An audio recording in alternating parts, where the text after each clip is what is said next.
नमस्कार. भारतातली सर्वात मोठी राज्य कोणती आहेत ही यादी लक्षात ठेवणं खास करून परीक्षेच्या वेळी खूपच अवघड होऊन बसतं नाही का? पण काळजी करू नका. आजच्या या विश्लेषणात आपण एक इतकी सोपी पद्धत बघणार आहोत की ही माहिती डोक्यात एकदम फिट बसेल. चला तर एका इंटरेस्टिंग प्रश्नाने सुरुवात करूया. काय वाटतं, क्षेत्रफळाच्या बाबतीत महाराष्ट्र मोठा की मध्य प्रदेश? जरा विचार करा. पण थांबा, उत्तर लगेच सांगू नका. याचं उत्तर आपल्याला पुढे मिळणारच आहे. आणि हो, ते ऐकून थोडं आश्चर्य वाटल्याशिवाय राहणार नाही. ठीक आहे, तर मग आता या भौगोलिक आव्हानासाठी तयार होऊया. आपण काय करणार आहोत तर 10व्या नंबरपासून थेट पहिल्या नंबरपर्यंत एक उलटा काउंटडाऊन. हो, यामुळे ना सगळं लक्षात ठेवणं एकदम सोपं होऊन जाईल. चला, सगळ्यात आधी सुरुवात करूया यादीच्या खालच्या भागापासून, म्हणजे क्रमांक 10 ते 6 वर कोणती राज्य आहेत ते पाहूया. आपल्या काउंटडाऊनमध्ये 10व्या नंबरवर येते तमिळनाडू. याचं क्षेत्रफळ आहे साधारणपणे 1,30,000 स्क्वेअर किलोमीटर. आणि त्याच्याबरोबर वर म्हणजे 9व्या स्थानावर आहे छत्तीसगड, जी आहे सुमारे 1,35,000 स्क्वेअर किलोमीटर.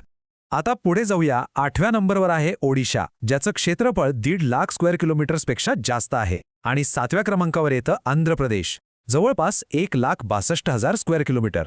एक गोष्ट लक्षात येते का? जसं जसं आपण यादीत वर चढतोय तसं तसं राज्यांचा आकारही वाढतोय.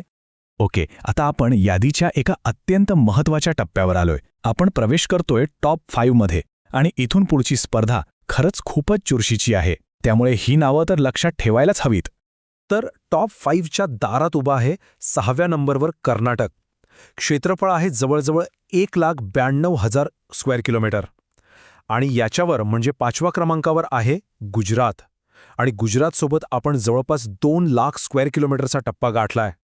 आता बघा 4थ्या नंबरवर कोण आहे? उत्तर प्रदेश. आणि इथे एक गोष्ट नोटीस करण्यासारखी आहे. गुजरात आणि उत्तर प्रदेशच्या एरियामध्ये एक मोठी, खरंच खूप मोठी उडी आहे. उत्तर प्रदेशचं क्षेत्रफळ आहे तब्बल 2,40,000 स्क्वेअर किलोमीटरपेक्षाही जास्त. म्हणजे हे या यादीतलं एक मोठं प्लेयर आहे, हे नक्की. आणि आता आपण आलो आहोत टॉप 3 कडे. हे आहेत भारताचे 3 भौगोलिक टायटन्स किंवा महारथी. इथले आकडे इतके मोठे आहेत आणि स्पर्धा इतकी जवळची आहे ना, की प्रत्येक स्क्वेअर किलोमीटरला किंमत आहे.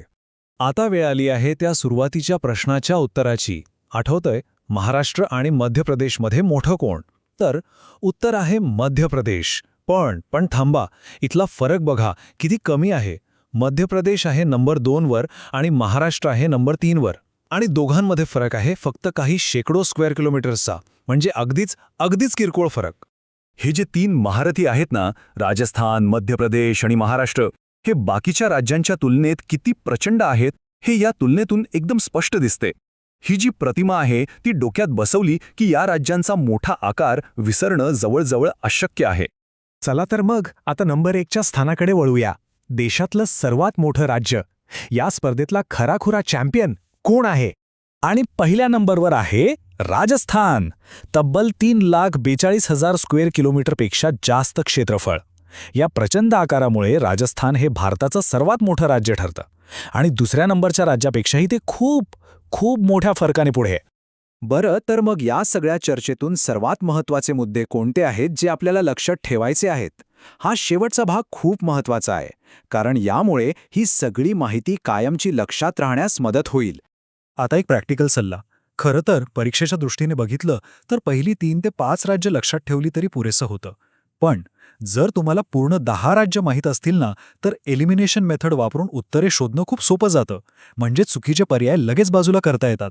चला तर मग जाता जाता सर्वात महत्त्वाची पहिली 5 राज्य पुन्हा एकदा डोळ्याखालून घालूया.